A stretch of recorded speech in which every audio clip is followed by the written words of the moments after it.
Hello friends, नीति ज्ञान ऊर्जा में आपका दोस्त नीतीश आपका हार्दिक अभिनंदन करता है। आज मैं जिस शख्सियत की बात कर रहा हूँ वो बिजनेस वर्ल्ड के उन महान हस्तियों में से जाने जाने वाले चेहरा हैं। उन शख्सियत का नाम है सहारा श्री सुब्रत राय। अब हमारे बीच नहीं है। उनकी देहावसान 14 नवंबर 2023 को हो गया है। इस पहलू पर या इस टॉपिक्स पे आने का या इस टॉपिक्स को लाने का मेन मकसद ये है, जब आदमी या जब कोई बिजनेसमैन या कोई उद्योगपति अपने आप को परचम लहराते हैं, उस वक्त उनके सराउंड या उनके शागिर्द पूरा वर्ल्ड के बिजनेस हस्तियां, कारपोरेट घराने हुआ करते हैं, क्रिकेट के महारथी होते हैं, फिल्मी सितारे हुआ करते हैं, पॉलिटिक्स के महारथी हुआ करते हैं। एक दौर ऐसा भी था जो सहारा इंडिया के सहारा श्री सुब्रत राय के महफिल में इन सभी इंडियन जितने भी कारपोरेट घराने से लेकर के रईस जादव की महफिल सजा करता था। उस समय सहारा श्री ये कभी सोचा भी नहीं होगा कि इन्हीं में से कोई ना कोई हमारे प्रतिद्वंदी खड़े होंगे या हमारे कोई अपने इतने बड़े कील ठोकेंगे जो ताउम्र क्या मृत्यु सज्जा पर लाने के लिए विवश होना पड़ेगा। और यही हुआ। इनके जो बिजनेस का एक दायरा था, सिर्फ स्टेट में, गांव देहात में या राज्य से होकर के देश में यहां तक ही सीमित नहीं रह पाया था। जितनी संघर्ष और जितना इन्होंने अपने फाइनेंशियल सेक्टर में बदलाव लाना चाहते थे, उतना ला करके उन्होंने एक नया अध्याय जोड़ा बिजनेस में और फाइनेंशियल सेक्टर में। न जाने इन्होंने अपने पैसा का कहां कहां बंदरबाट किया या कहां कहां लगाया।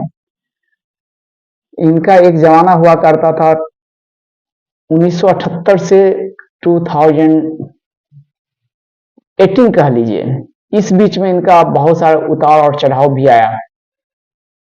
जब ये 7वां आसमान पे इनका बिजनेस हुआ करता था, उस समय इन्होंने पैसा के इन्वेस्ट सहारा इंडिया में के द्वारा इन्होंने इंडियन एयरलाइन, सहारा अखबार, सहारा फाइनेंशियल सेक्टर, सहारा हाउसिंग, सहारा वैली, सहारा वर्ल्ड कप स्पॉन्सरशिप इन्होंने किया।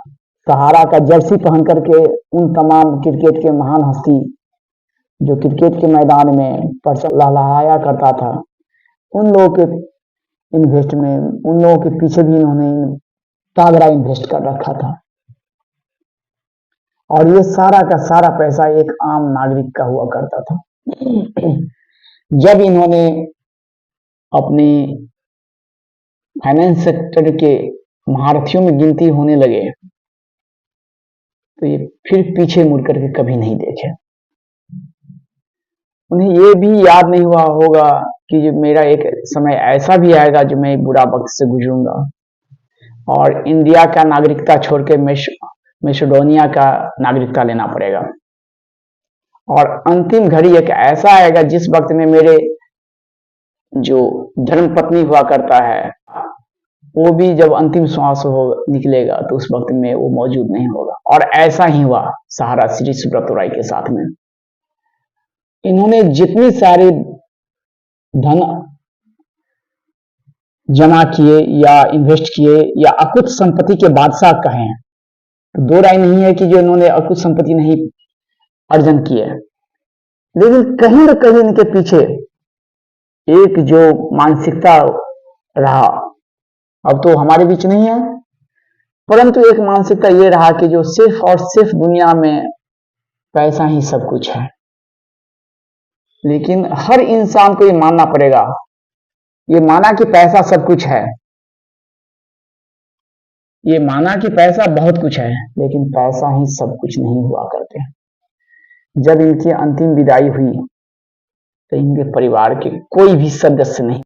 अब आप समझ सकते हैं पराया तो पराया ही होता है।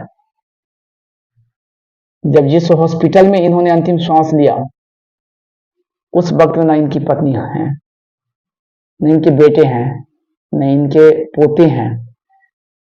आखिर इतनी बड़ी वित्तीय मजबूती के बावजूद भी परिवार के सारे सदस्य इन्हें अकेला छोड़ गया और ये अकेले मृत्यु शैया पर या मृत्यु को गला लगाए। पैसा हो या आपका परिवार हो, परिवार बहुत अहमियत रखता है। मैं ये नहीं समझता हूँ जिनके परिवार में कोई अंतर्द्वंद या कोई दोहरी मानसिकता के साथ में है, लेकिन लाचारी था यहाँ का, जो सारे के सारे लोग सेबी और वित्तीय संस्थान के डर से दूसरे देश की नागरिकता प्राप्त कर लिए हैं, जिसके डर से इन्होंने सहारा श्री सुब्रतो राय को एक वक्त भी नहीं दे पाए, डर से। आखिर ये संपत्ति किस काम की, ये संपत्ति किस काम की? अतः नीति, धर्म या जो भी धर्म ग्रंथ की बात कर लें या जिस भी संप्रदाय की बात करें, सब जगह एक ही चीज होता है। जब यदि आप इथिकली आप पैसा को ग्रहण करते हैं, अगर सही समय पे आप टैक्स पेई होते हैं, आम जन की पैसा का एक एक पैसा के हिसाब रखते हो, उनके द्वारा दिन रात के मेहनत के पैसा को आप सही जगह पे आप उन्हें देते हैं, या उनके बदले जो आपका कमिटमेंट होता है अगर वो आप रिटर्न करते हो, तो आपको डरने की कोई बात नहीं है। कभी भी कहीं भी किसी भी जगह आप परचम लहरा सकते हैं, लेकिन हमेशा यह याद रखना होगा, मेरा जितना कंट्रीब्यूशन है पैसे में, उतना कंट्रीब्यूशन हमारे इंडियन का भी है। अगर मैं एक सामान्य नागरिक से लेकर के अगर जो आपके साथ में जुड़ा हुआ है, हमारी चार चांद लगाने में उनका भी बहुत बड़ी भागीदारी हुआ करते हैं, उन्हें कभी भी नजरअंदाज नहीं किया जा सकता है। जो भी व्यक्ति इस चीज को नजरअंदाज किया है, उन्हें कहीं ना कहीं उसको खुद ही दंड भुगतना पड़ता है। और ये भी चीज याद रखने की चीज होती है, जो नीचे वाले से आप भले ही नहीं डरो, लेकिन ऊपर वाले की जो डांग आती है तो बोल करके वो नहीं पिटाई करते हैं। इतनी साइलेंस मोड में वो आपको तोड़ते हैं, जो अंतिम पड़ाव पे ही ला करके छोड़ते हैं। और यही हुआ सहारा श्री सुब्रतो राय के साथ में। इन टॉपिक्स को शेयर करने का मेरा मकसद यही है, इल गॉट इल स्पेंट। आप सच्ची कमाई करें, सच्ची पैसा का सदुपयोग करें। जिन लोगों से या जिन समुदाय के द्वारा या जिन कम्युनिटी से आप जितना भी पैसा अगर आप लेते हो, तो आपका जितना कंट्रीब्यूशन है उससे कहीं ज्यादा वो समुदाय जिन्होंने आप पे भरोसा रखा है, ट्रस्ट रखा है, उनका भी उतना ही अधिकार बनता है। अतः दिन रात मेहनत करने के बाद अगर आप पे कोई भरोसा करता है, तो भरोसे को तोड़िए नहीं, ता उम्र भरोसे को जोड़िए, जो कि अंतिम घड़ी भी आए तो आप गर्व के साथ आपके चाहने वाले आपके सामने नजर से नजर मिलाएं, और अंतिम घड़ी में भी आपको सच्चाई और नैतिकता और सांस्कारिक रूप से आपकी अंतिम विदाई करें। इन्हीं बातों के साथ में मैं अपनी वाणी को विराम देता हूं।